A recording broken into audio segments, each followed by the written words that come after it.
नमस्कार दोस्तों। और रोहित है।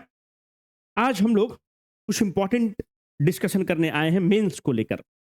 जो भी लोग या तो 71वीं का मेंस लिख रहे हैं या फिर मेंस 72वीं का लिखना चाहते हैं या 72वीं की तैयारी कर रहे हैं, तो मेंस को अप्रोच कैसे करते हैं, मेंस की पढ़ाई प्रीलिम्स से कैसे अलग है, इसके बीच में थोड़ा सा डिफरेंस होना चाहिए। कायदे से अगर देखेंगे तो प्रीलिम्स की पढ़ाई अलग नहीं है और मेंस की पढ़ाई अलग नहीं है। दोनों का सामंजस्य होना चाहिए, तब जाकर आप बहुत अच्छा कर सकते हैं। पहले हम इन चीजों को डिस्कस करें, उससे पहले इंपॉर्टेंट ये है कि पहले हम लोग ये डिस्कस करें कि जो बीपीएससी अब जो मेंस ले रहा है वो अलग कैसे है पहले के मेंस से। अगर आप ये 70वीं बीपीएससी का प्रश्न पत्र है, आप ये प्रश्न पेपर है जनरल स्टडीज पेपर 2 का। आपको पता है कि जनरल स्टडीज पेपर 2 में ज्योग्राफी एक इंपॉर्टेंट कंपोनेंट है। अगर पिछली बार देखेंगे तो ज्योग्राफी से भर भर के क्वेश्चंस पूछे गए हैं और बहुत टिपिकल टाइप के क्वेश्चंस पूछे गए हैं। पर लबोलुबाब ये है कि अगर आप बीपीएससी का पैटर्न देखेंगे तो उसके पैटर्न बहुत प्रेडिक्टेबल हैं। कुछ पर्टिकुलर एरिया है जहां से वो क्वेश्चन पूछता है। जैसे कि एक जो अगर आप परीक्षा कभी भी लिखेंगे, 71वीं में लिखें या 72वीं में लिखें, तो आपको फिजियोग्राफिक डिवीजन ऑफ बिहार पढ़ना है और फिजियोग्राफिक डिवीजन ऑफ इंडिया और बिहार को दोनों आप साथ में लेकर चलेंगे। अगर आपको स्वेल पढ़ना है तो स्वेल ऑफ इंडिया और स्वेल ऑफ बिहार दोनों साथ में लेकर चलेंगे। स्वेल मतलब मृदा होता है। अगर हमको क्लाइमेट पढ़ना है तो क्लाइमेट ऑफ इंडिया और क्लाइमेट ऑफ द बिहार साथ में लेकर पढ़ेंगे। सनद रहे कि यहां पर जो भी बिहार का जो पर्सपेक्टिव से आप आंसर लिखेंगे उसमें इकोनॉमिक सर्वे और जो बजट है उससे उस स्कीम्स को आप रिलेट करेंगे ताकि आपके लिए बहुत इंपॉर्टेंट हो। एग्रीकल्चर अगर आप पढ़ेंगे तो एग्रीकल्चर इंडिया का पढ़ेंगे, बिहार का पढ़ेंगे। इस तरह से कुछ मॉनसून अगर आप देखेंगे तो मॉनसून एक इंपॉर्टेंट कंपोनेंट है जो बीपीएससी खूब पूछता है, तो मॉनसून को आप जरूर पढ़ेंगे। मॉनसून इन इंडिया, मॉनसून इन बिहार। तो जो भी चीजों को है उसको बिहार के पर्सपेक्टिव से भी पढ़ना होगा और कैसे पढ़ना है अभी हम लोग इसको देखेंगे। अगर आप 70वीं बीपीएससी के प्रश्न पत्र को, अगर ज्योग्राफी को आप देखते हैं तो आप पाएंगे कि 8-8 नंबर का क्वेश्चन पूछता है। जब छोटा छोटा वो क्वेश्चन पूछना स्टार्ट करता है तो उसके पूछने के आयाम बढ़ जाते हैं, डायमेंशंस बढ़ जाते हैं, टॉपिक का कवरेज बढ़ जाता है। पर वो पर्टिकुलर एरिया है जहां से वो टॉपिक को पूछता है। अगर आप चाहते हैं कि वो जो पर्टिकुलर टॉपिक का लिस्ट हम आपको दे दें तो आप कमेंट सेक्शन में बता दीजिएगा। वीडियो के अंत में टेलीग्राम लिंक है, वहां पे हम लोग उसको लिस्ट को जॉट डाउन करके दे देंगे कि आपको कम से कम ये टॉपिक जरूर करके जाना चाहिए। अगर आप यहां पर देखिए तो पूछ रहा है explain the climatic condition and the mechanism of the winter rainfall. वो रेनफॉल से पूछता है। साइक्लोन उसका एक इंपॉर्टेंट थीम है, वहां से क्वेश्चन पूछ रहा है। वो 8 नंबर का क्वेश्चन पूछ रहा है। Discuss the environment and the economic benefit of the mangrove forest. Mangrove से पूछा है। What are the suitable geographical condition for the cultivation of the major type of the millets in India. फिर आप यहां पर देखिए, बहुत मखाना बोर्ड न्यूज में चला था, वहां से क्वेश्चन पूछा हुआ है।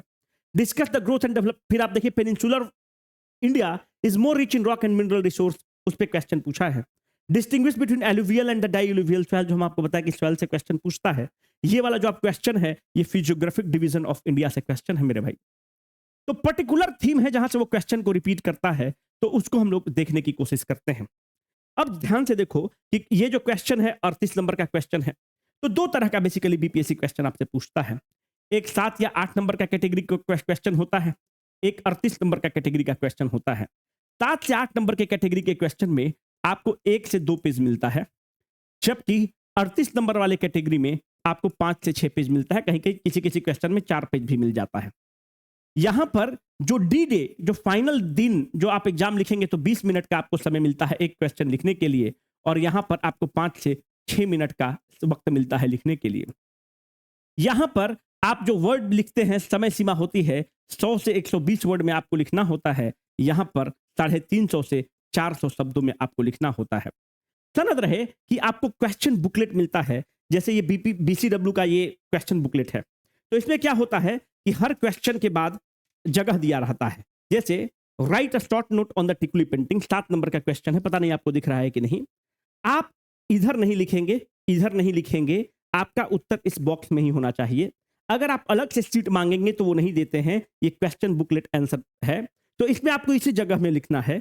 7 नंबर के क्वेश्चन में देखिए एक पेज यहां पर मिला, ये बीसीडब्ल्यू का टेस्ट पेपर है। दूसरा पेज आपको यहां पर मिला।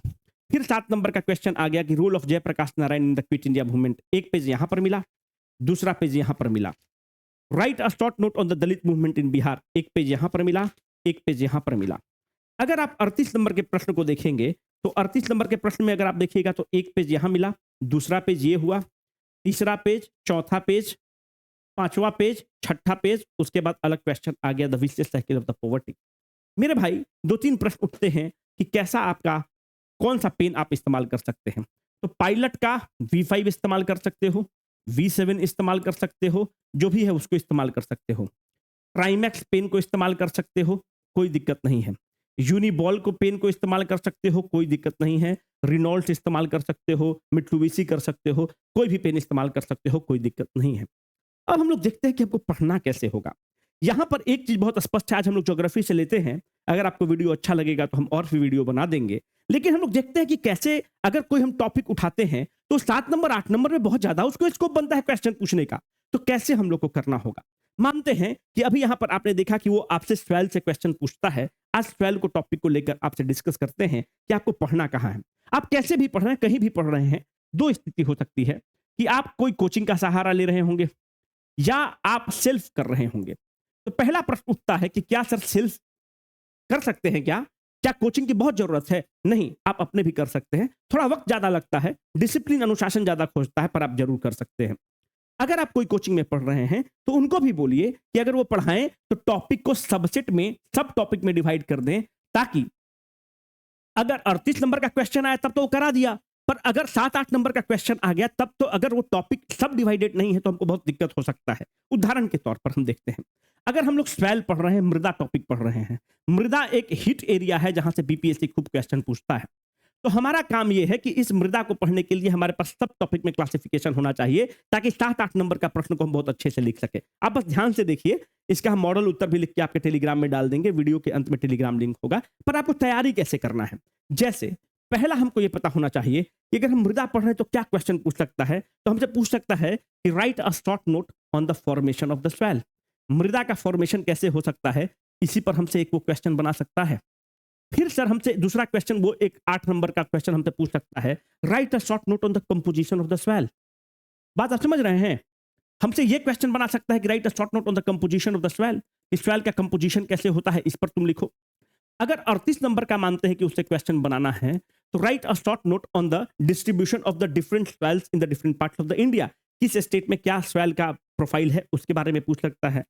या आपसे पूछ सकता है कि discuss the characteristic feature of the soil in Bihar. तो जो characteristic feature of the soil in India पूछेगा, या characteristic feature of the soil in Bihar अगर पूछता है, तो ये दोनों तो 38 नंबर का क्वेश्चन हो गया।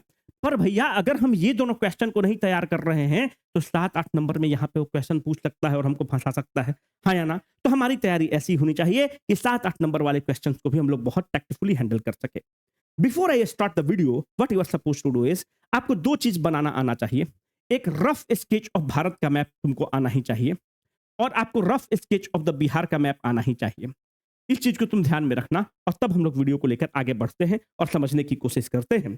अगर आपको वीडियो अच्छा लगेगा तो कमेंट में जरूर बताइएगा, और भी हम वीडियो बना देंगे। ये वीडियो जो 72वीं में मेंस लिखेंगे उनके लिए है, और जो 71वीं में मेंस लिखेंगे उनके लिए है, और कैसे हमको मेंस पर्सपेक्टिव से चीजों को पढ़ना है उसके लिए ये वीडियो है।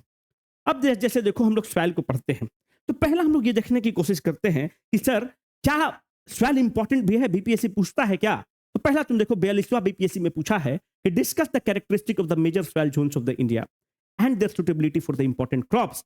कौन सा सॉइल भारत में डिफरेंट एरिया का डिफरेंट सॉइल है, और उसमें कौन से क्रॉप कल्टीवेट होते हैं उस पर लिखने को कहा है। ये 42वां बीपीएससी में पूछा है, हिंदी नीचे लिखा हुआ है। Distinguish between the alluvial and the diluvial soil, जो 70वीं बीपीएससी में प्रश्न पत्र में पूछा है। इसका मतलब कि ये तो बहुत स्पष्ट हो गया कि सर सॉइल जो आप बोल रहे हैं एक इंपॉर्टेंट फीचर है, एक इंपॉर्टेंट हिट एरिया है जहां से क्वेश्चन बनता है, और जहां लगातार क्वेश्चन पूछता है, हमें उस टॉपिक को तो रेडी कर ही लेना चाहिए। अब हम लोग ध्यान से देखते हैं कि कैसे इसको हमको करना है, इस टॉपिक सॉइल को कैसे अप्रोच करना है। हिंदी में ऊपर लिखा हुआ है, अगर हम वेदरिंग बोलेंगे तो उसका मतलब होता है अपक्षय, है ना। तो हिंदी में सब चीज लिखा हुआ है।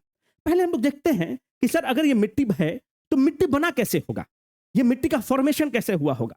देखो पहले एक रॉक होता है, जो चट्टान है, एक रॉक है। इस रॉक पर अनडिस्टर्ब टाइम इसको मिला है, सैकड़ों साल इसको मिला है। जब सैकड़ों साल मिला तो तुम यहां पर देखो, ये जो रॉक है, ये पहला बात तो ये है कि ये एक पैसिव पूल ऑफ मिनरल्स है। पैसिव पूल ऑफ मिनरल्स का मतलब क्या होता है? पैसिव पूल ऑफ मिनरल्स का मतलब होता है यह खनिजों का निष्क्रिय भंडार है। पैसिव पूल ऑफ मिनरल्स मतलब ये हो गया कि इसमें मिनरल्स तो हैं, बट जो प्लांट है इसमें ग्रो नहीं कर सकता है, उसके न्यूट्रिएंट्स को, मिनरल्स को एब्जॉर्ब नहीं कर सकता है। मिनरल्स तो है पर उसको एब्जॉर्ब नहीं कर सकता है। तो रॉक क्या है? एक पैसिव पूल ऑफ मिनरल्स है। हमने उसको टाइम दिया, सैकड़ों साल हमने दिया। जब हम सैकड़ों साल दे रहे हैं तो आप इस चीज की मुझे अनुमति देंगे कि सूर्य भगवान उसको धूप दे रहे होंगे, बारिश भी हो रहा होगा, मतलब प्रेसिपिटेशन भी हो रहा होगा, रेनफॉल भी हो रहा होगा। तब क्या हो रहा होगा? अगर मानते हैं कि कोई एक मेरा ये दोस्त चट्टान है, अगर ये चट्टान पर तुमने क्या किया कि हीट भी तुम दे रहे हो, यहां पर रेनफॉल भी दे रहे हो, तो आप मुझे इसकी अनुमति दे कि मैं बोल सकूं कि यह जो रॉक है वह एक्सपेंड करेगा गर्मी में, सर्दी में कॉन्ट्रैक्ट करेगा। इस दरमियान उसमें दरार होगा, उस दरार में फिर बारिश आएगा, फिर एक्सपेंशन होगा, कॉन्ट्रैक्शन होगा। You will allow me to say कि सर यहां पर फिजिकल वेदरिंग हो रहा होगा, सर यहां पर केमिकल वेदरिंग हो रहा होगा, सर यहां पर बायोलॉजिकल वेदरिंग हो रहा होगा, और सैकड़ों साल बाद यह चट्टान टूट के दो छोटे छोटे चट्टान में बन गया होगा। फिर हमने अनडिस्टर्ब्ड इसको टाइम दिया, फिर यह चट्टान फिर छोटा छोटा भाग में टूटा, 4 हो गया होगा। फिर अनडिस्टर्ब टाइम दिया, फिर ये जो है 8 हो गया होगा, और फिर हमने अनडिस्टर्ब्ड इसको टाइम दिया तो ये टूट के बहुत छोटा छोटा पार्टिकल बन गया होगा, और इसी पार्टिकल को हम स्वेल बोलते हैं, मृदा बोलते हैं। इसका मतलब रॉक को जब हमने अनडिस्टर्ब टाइम दिया, उसको physical weathering, chemical weathering, biological weathering हुआ, तो ये क्या टूट के छोटा छोटा फ्रेगमेंट्स में टूटता है, और फिर आपको स्वेल का निर्माण होता है। This swell is an active pool of minerals. ये जो पूल ऑफ मिनरल्स है इसको प्लांट एब्जॉर्ब कर सकता है, hence it is a active pool of minerals my dear friend. This swell is formed from where? It is formed from the rock, but this is an active pool of minerals जिसको plant absorb कर सकता है। How this formation has taken place? It has taken place because of the weathering. It has taken place because of the undisturbed time. तो यहां से मोटा मोटी लबोलुबाव ये है कि मास्टर तुम ये बताओ कि तुमको ये सब जानकारी आ कैसे रहा है कि ऐसे हुआ होगा, तुम मन गढ़ंत बात कर सकता है। नहीं भाई, स्वैल के लिए एक स्टडी होता है। The study of the soil is called as the pedology. उसमें ये सब चीज बताया गया है, वही चीज हम आपको बता रहे हैं माय डियर फ्रेंड्स। तो अब मोटा मोटी लबोलुबाब ये है कि सर स्वैल को डिफाइन कैसे करेंगे, है ना? जो आप पढ़ाए इसको भाषा में कैसे देंगे? हम स्वैल को डिफाइन करेंगे। स्वैल इज, हिंदी मीडियम आपके लिए ऊपर लिखा हुआ है ना, is made up of in material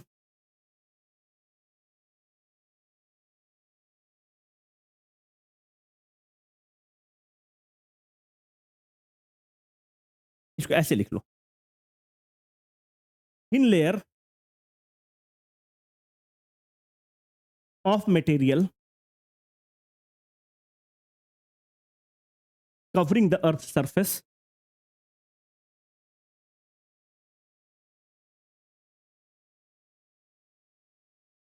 thin layer of material covering the earth's surface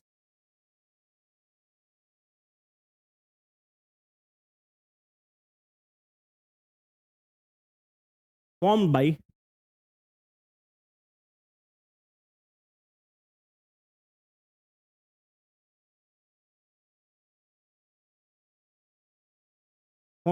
weathering of rock। हम कुछ रॉकेट साइंस नहीं बता रहे हैं, बस आप ध्यान से देखते जाइए। आप वीडियो के अंत में टेलीग्राम लिंक दिया हुआ है, इसमें हम इसका आपको रिटन नोट्स दे देंगे।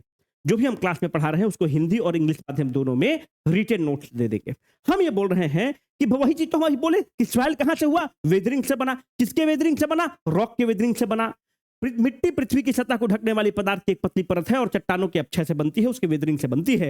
It is a thin layer of the material covering the earth surface formed by the weathering of the rocks. अगर आप यहां तक मोटा मोटी समझ चुके हैं तो लेट अस, अब हमको सॉइल का एक ब्रॉड प्रारूप तैयार हो चुका है। अब हम सीधे मेंस को हिट करने की कोशिश करेंगे, मेंस को हिट करेंगे।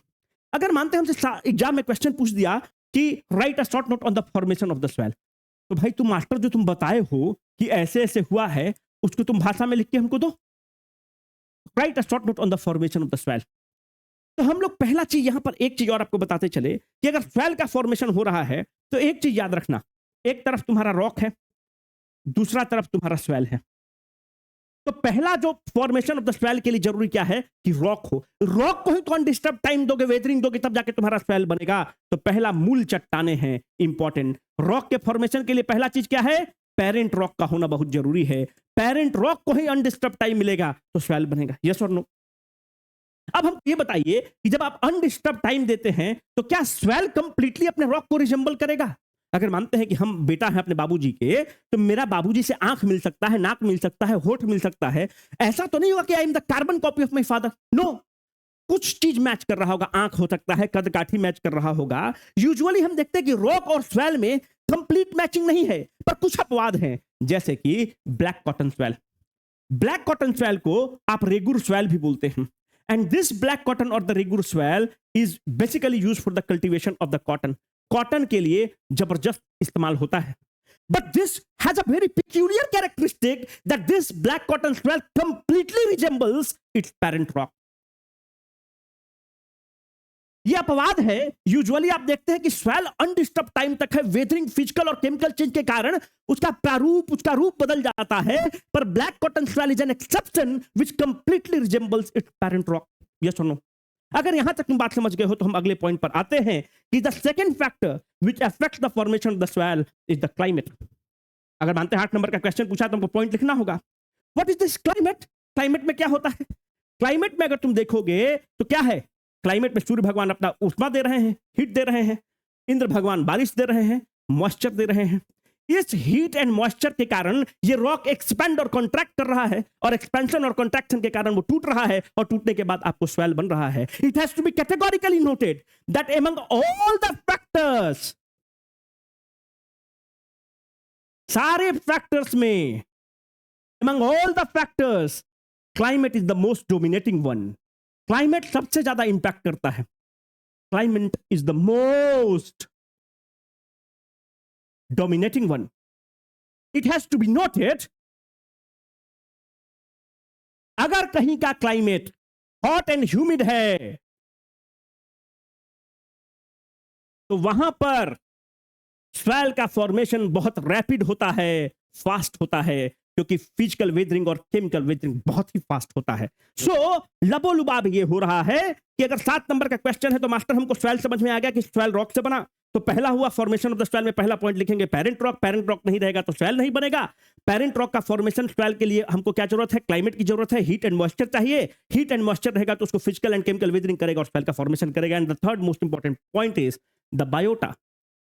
अगर आप देखेंगे तो लिविंग और नॉन लिविंग ऑर्गेनिज्म जो होता है, बस तुम सत्यनारायण भगवान की कथा की तरह सुनो, इसका नोट्स हम लिख के तुमको टेलीग्राम में दे देंगे।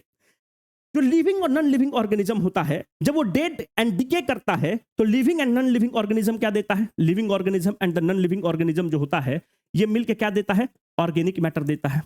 तुम बोले मास्टर ये क्या बताता है ऑर्गेनिक मैटर है? ऑर्गेनिक मैटर को ही ह्यूमस तुम बोलते हो, हम इतना मान के चलते हैं कि तुमको इतना तो जानकारी है। सॉइल का one of the most important component क्या है, ह्यूमस है। Humus is one of the most important component of the soil, और कहां से आ रहा है, living and non living organism से आ रहा है। तो सॉइल के फॉर्मेशन में ह्यूमस का इंपॉर्टेंस बहुत ज्यादा है। It means the biota, the living and the non living organism plays a very important role in the formation of the soil. हाँ या ना? चौथा इंपॉर्टेंट पॉइंट, टोपोग्राफी, स्थलाकृति। Now the question is topography कैसे effect करता होगा? Let us delve more into this. Topography कैसे effect कर रहा है?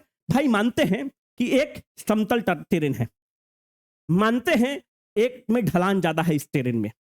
Will you not allow me to say कि सर ये वाला जो टेरेन है, यहां पर जो स्वेल का जो लेयर होगा, आप हमको बताइए कि ये स्वेल का लेयर थिक होगा कि थिन होगा?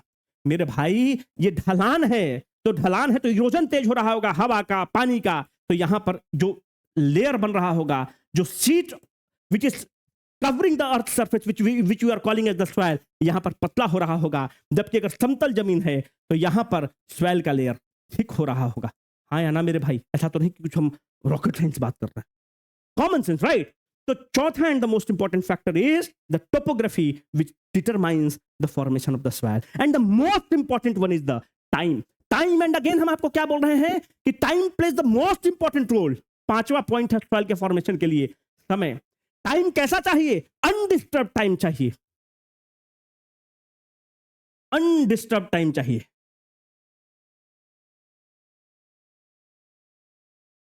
अनडिस्टर्ब टाइम चाहिए।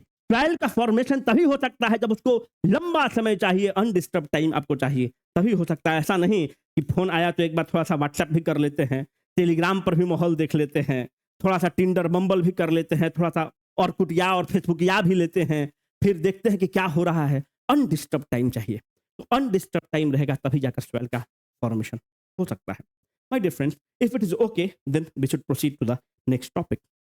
तो अभी तक हम लोगों ने क्या पढ़ा? हम लोग अभी तक जो पहला पॉइंट पर निकले वहां पर हमने पढ़ा कि sir concept of the soil क्या है, मृदा क्या है।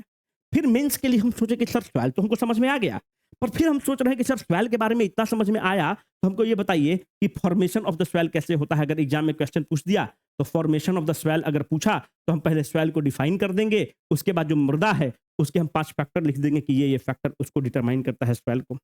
फिर अगर मानते हैं पूछ दे कि बताओ कंपोजिशन ऑफ द सॉइल कैसा होता है। सॉइल के बारे में मास्टर तो तुमको बता दिया, पर इसको क्या क्या कंपोजिशन इसका है ये बहुत इंपॉर्टेंट हो सकता है। 7-8 नंबर में ये भी क्वेश्चन पूछ सकता है। तो what is the composition of the soil? हमको ये बात तो समझ में आ गया कि सर ये जो सॉइल है ये बन रहा है अनडिस्टर्ब टाइम के बाद रॉक से, but what this soil consist of, किससे बना हुआ है, दैट इज वेरी इंपॉर्टेंट। तो अब हम इसको देखते हैं कि किस चीज से बना हुआ है। मेरे भाई जब हम सॉइल को देखते हैं तो हम ये पाते हैं कि इसमें 45% मिनरल्स हैं। घबराना नहीं, ये भी बताएंगे क्या है। 45% मिनरल्स हैं, इसमें 5% ऑर्गेनिक मैटर प्रेजेंट होता है, इसमें 25% पानी प्रेजेंट होता है और इसमें 25% एयर प्रेजेंट होता है। मेरे भाई 25 दूनी का 50, 55 और 45 100 हो गया। अब क्वेश्चन होगा कि सर पानी तो समझ में आ गया, हवा समझ में आ गया, ऑर्गेनिक मैटर आपने बताया कि living and non living organism जो होता है डीके कर रहा है तो ह्यूमस बना दे रहा है, but what is this mineral, खनिज क्या होता है? नाउ द क्वेश्चन इज कि खनिज है क्या? तो खनिज में भाई 3 चीज होता है। पहला होता है सैंड, सैंड को तुम क्या कहते हो? रेत। दूसरा होता है सिल्ट, गाद। और तीसरा होता है चीनी मिट्टी जिसको तुम कहते हो क्ले। अब जो सैंड है तुम अगर रेत देखोगे तो रेत 2 तरह का हो सकता है, एक रुखड़ा जिसको तुम कोर्स ग्रेन बोलते हो और एक हो सकता है फाइन। तो हमको कैसे पता चलेगा कि कौन मोटा है और कौन पतला है? हमको कुछ साइज बताना होगा। अगर हम बोलते हैं कि हम मोटे हैं तो हम बताएंगे ना कि भाई तुम्हारा जो बॉडी वेट है उससे 10 किलो तुम ज्यादा हो। हम बोलते हैं कि हम पतले हैं तो हम बताएंगे ना भाई कि मेरा 50 किलो होना चाहिए, तुम 40 किलो का हो। तो कोर्स ग्रेन वो है जहां पे जो सैंड का जो साइज है वो 2 mm से लेके 0.2 mm तक है। फाइन ग्रेन वो है जो 0.2 mm से लेके 0.02 mm तक है। सिल्ट वो चीज है जिसको तुम गाद बोलते हो, वो 0.02 mm से लेके 0.002 mm तक होता है। जबकि जो क्ले होता है it is one of the important component, वो चीज है जिसका साइज लेस देन 002 mm होता है। तो मेरे भाई ये मुख्य कंपोजिशन ऑफ सॉइल हो गया। अगर तुम यहां तक मेरे साथ हो तो फिर हम लोग बहुत अच्छे से चल रहे हैं और आपको समझ में आ रहा है। तो एक क्वेश्चन हुआ सॉइल क्या हुआ, फिर हमने फॉर्मेशन ऑफ द सॉइल देखा, फिर हमने कंपोजिशन ऑफ द सॉइल देखा। देखो हम थोड़ा सा फास्ट कर रहे हैं, जो इंपॉर्टेंट चीज है उसी को एक्सट्रैक्ट कर रहे हैं। फालतू हमको चाहिए ही नहीं कि भावना बनाए फील्डिंग करे। हम एग्जाम में जो प्रस्तुत कर सकते हैं एकदम to the point, we are hitting the bull's eye. उसके बाद हम कहां गए? अब देखते हैं कि सर सॉइल का प्रोफाइल थोड़ा सा देखते हैं। सॉइल का प्रोफाइल कैसा होता है? अगर हम सॉइल प्रोफाइल, अगर एग्जाम में कभी क्वेश्चन पूछ दे कि right a short note on the soil profile, तो जो सॉइल प्रोफाइल देखते हैं तो सर ऊपर वाला लेयर पे देख रहे हैं कि प्लांट्स ग्रो कर रहा है, इसकी जड़ें यहां तक हैं। तो सर एक लेयर ये है, दूसरा लेयर ये देख रहे हैं, तीसरा लेयर ये देख रहे हैं और चौथा लेयर ये देख रहे हैं। एक लेयर को तुम हॉरिजन कहते हो। जो ये लेयर है यहां पर मानते हैं कि different type of minerals present है। I hope you are understanding this. यहां पर ढेर सारा मिनरल्स प्रेजेंट होगा। अब यहां पर जब ढेर सारा सरफेस पे मिनरल्स प्रेजेंट होगा और यहां पर बारिश हो रहा है, मानते हैं कि रेन हो रहा है। जब प्रेसिपिटेशन, जब रेन हो रहा है तो क्या करेगा? इसमें कुछ मिनरल्स पानी में डिजोल्व करने वाले होंगे। जब पानी में डिजोल्व करेंगे तो क्या करेंगे? मानते हैं कि ये वाला मिनरल पानी में डिजोल्व करके यहां पर लीच कर गया। इसका मतलब कि ये वो लेयर है जहां पर मिनरल्स डिजोल्व कर रहे हैं और नीचे रिस रहे हैं, लीच कर रहे हैं। लीचना, लीच मतलब होता है रिस रहे हैं। और यहां से लीच करने के बाद कुछ कुछ मिनरल्स यहां पर आकर एक्यूमुलेट कर रहे होंगे। ये कब की स्थिति बन रही है? ये तब की स्थिति बन रही है जब बारिश बहुत ज्यादा हो रहा है और जो सरफेस पे जो मिनरल्स हैं वो लीच कर रहे हैं और सरफेस के अंदर जा रहे हैं। जब ऐसी परिस्थिति मेरे भाई बन रही है तो ये वाला जो है, इसको हिंदी मीडियम वहां पे लिखा हुआ है निछाचलन क्षेत्र, तो इस एरिया को हम लोग बोलते हैं जोन ऑफ लीचिंग। लीचिंग कब हो रहा है? ये लीचिंग तब हो रहा है जब वहां से बारिश हो रहा है और मिनरल्स जो सॉल्युबल हैं लीच करके जमीन के अंदर जा रहे हैं। ये वाला जो आपका एरिया है, इसको आप कहते हैं, हिंदी मीडियम नीचे आपका लिखा हुआ है संचय का क्षेत्र, जोन ऑफ एक्यूमुलेशन। पर अगर हम इसको हमको टेक्सचर कब मिल रहा है, सॉइल प्रोफाइल कब मिल रहा है? जब सॉइल को हमने वर्टिकली कट किया तो हम देख रहे हैं कि सॉइल का ऐसी आकृति है। पर यहां पर तुम देखो पार्शियली वेदर्ड रॉक है, इसको अभी उतना टाइम नहीं मिला है ये सॉइल बन सके। और नीचे तुम देखोगे कि अनवेदर्ड रॉक है, तो ये वाला जो है आपका, इसको तुम कहते हो पार्शियली वेदर्ड रॉक, आंशिक रूप से अपक्षित चट्टाने। ये वाला जो है इसको तुम कहते हो अनवेदर्ड रॉक, यहां पर अभी वेदरिंग नहीं हुआ है। तो अगर आपके एग्जाम में सॉइल प्रोफाइल पर क्वेश्चन आता है तो आप इस तरह का फोटो बनाएंगे। इसको आप लिखेंगे जोन ऑफ लीचिंग, इसको आप लिखेंगे जोन ऑफ एक्यूमुलेशन, इसको आप लिखेंगे पार्शियली विदर्ड रॉक, और नीचे वाले को लिखेंगे unweathered rock. It has to be categorically noted that this zone of leaching and zone of accumulation is called as the soil solum. तो अब आप बोलेंगे मास्टर ये बताओ सॉइल सोलम क्या होता है? सॉइल सोलम मतलब होता है ट्रू सॉइल। ट्रू सॉइल का मतलब यह होता है कि जो प्लांट है इसकी रूट मैक्सिमम यहां तक पेनिट्रेट कर पाएगा और यहां से न्यूट्रिएंट को एब्जॉर्ब कर सकता है, यहां और यहां नहीं जा सकता है, क्योंकि आपको पता है कि नीचे चट्टाने हैं, पार्शियली वेदर्ड रॉक और कंप्लीटली वेदर्ड रॉक है। इस परिस्थिति में मेरे भाई ये हमारा सॉइल टेक्सचर हो गया, सॉइल प्रोफाइल हो गया। तो सॉइल सोलम क्या है? Soil solum is equal to zone of leaching plus zone of accumulation. इस लेयर मतलब सॉइल सोलम, जिसको ट्रू सॉइल बोलते हो, ट्रू सॉइल का मतलब यह हो गया कि प्लांट वहां तक उसकी रूट जो जड़ है पहुंच सकता है, that is zone A plus zone B, that is this is the zone A, zone of leaching, this is the zone of accumulation, A plus B is equal to the true soil. अगर यहां तक तुमको समझ में आ गया तो चीज बहुत आसान है। तो एक छोटा सा हम लोग वीडियो बना रहे हैं, यहां पर हम बस बुल्स आई को हिट करने की कोशिश कर रहे हैं कि फालतू चीज हमको पढ़ना ही नहीं है, हमको बस ये पता हो जाए कि क्या क्या भाई पूछता है। तो हमने क्या किया, हमने पहला पॉइंट लिया कि शायद सॉइल का हमको डिफिनेशन पता था। क्यों सॉइल का डिफिनेशन चाहिए? इसलिए सॉइल का डिफिनेशन चाहिए कि सॉइल से कोई भी क्वेश्चन आएगा फटाक से उसको चिपका देंगे। सेकंड पॉइंट, हमको फॉर्मेशन ऑफ द सॉइल पता हुआ कि फॉर्मेशन ऑफ द सॉइल कैसे होता है। तीसरा हमको पॉइंट क्या पता चला? कंपोजिशन ऑफ द सॉइल पता चला। चौथा क्या पता चला? अगर ट्रू सॉइल के बारे में पूछ लिया या सॉइल प्रोफाइल के बारे में पूछ लिया तो हमको वो पता होना चाहिए।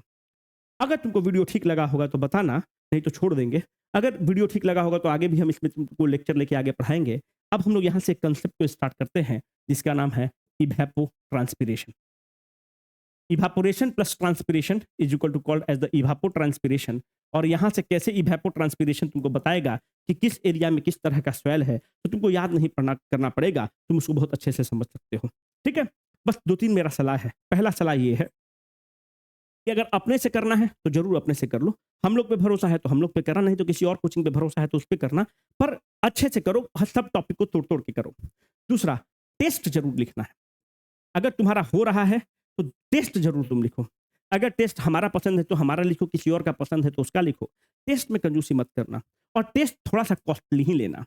मानते हैं कि अगर हम तुम्हारा कॉपी कोई ऐसा इवेल्युएटर से चेक करा रहे हैं जो 100 रुपया पर कॉपी ले रहा है, तो हम उसको क्या ही पैसा देंगे और तुम उस इवेल्युएशन का क्या करोगे? अगर इवेल्युएशन करे तो कोई एक ऐसा आदमी करे जो उस फील्ड का महारथी हो तो अच्छा है, और जब महारथी है तो कम से कम नसीब भी फूटेगा तो 300 रुपया पर एक फुल कॉपी लेगा, उससे कम में नहीं उसका चलेगा। तो कम से कम थोड़ा सा कहीं भी करना। तो क्या कोचिंग जरूरत है? नहीं। अपना कोई सीनियर अगर काबिल है तो उससे भी इवेल्युएट कर लो, पर टेस्ट जरूर इवेल्युएट करो। जो भी 72वीं की तैयारी कर रहे हो, तुम डेली बेसिस पर एक एक क्वेश्चन लिखना स्टार्ट करो। अगर हम लोग पे भरोसा है तो हम लोग का निपुण प्रोग्राम चलता है जो हम लोग इवेल्युएट करते हैं डेली बेसिस पर। नहीं तो तुम अपने भी कर सकते हो, जरूरी नहीं है कि हम लोग को ज्वाइन करो, किसी और का कोचिंग का ज्वाइन कर लेना जिस पे भरोसा है, या कोई सीनियर अगर अच्छा है तो उससे तुम लिख के चेक कराओ। पर डेली बेसिस पे तुम एक क्वेश्चन लिखो। एक हफ्ता में 3 क्वेश्चन 7-8 नंबर वाले लिखो और 2 क्वेश्चन 38 नंबर वाला लिखो। ये पर्याप्त रहेगा। लिखना पड़ेगा। याद रखना, नॉलेज से कुछ नहीं होगा। At the end of the day it is the writing skill which matters the most. अब जो भी मेंस लिख रहे हैं, अगर अभी आप उत्तर लिखना स्टार्ट करते हैं तो आप बोलेंगे सर आप तो बोल रहे हैं कि 38 नंबर वाला 20 मिनट में लिखना है। मेरे भाई अभी 20 मिनट में नहीं लिखना है, अंतिम एग्जाम के दिन 20 मिनट में लिखना है। अगर अभी तुम 45 से 50 मिनट में भी लिख रहे हो, कोई हमको ऐतराज नहीं है, कोई दिक्कत नहीं है। जो 5 से 6 मिनट जो जिस क्वेश्चन में लगना चाहिए, अगर उसको तुम 20 से 25 मिनट में भी लिख रहे हो, हमको कोई फर्क नहीं पड़ता है। बस हमको फर्क ये पड़ता है कि तुम लिख रहे हो कि नहीं, है ना। अगर तुमने चलना स्टार्ट कर दिया है, लिखना स्टार्ट कर दिया है, तो it is going to make all the difference. नहीं तो तुम कंटेंट इकट्ठा करते रह जाओ, तुमसे काबिल काबिल लोग हैं जो कंटेंट को इकट्ठा कर रहे हैं और नहीं हो रहा है। इस चीज़ को ध्यान रखना कि लिखना तो पड़ेगा, है ना? अगर वीडियो अच्छा लगा होगा तो बताना, आगे और वीडियो बना देंगे। नहीं अच्छा लगा होगा तो वो भी कमेंट में बता देना, नहीं बनाएंगे। Signing off for the day, Rohit, ख्याल रखो।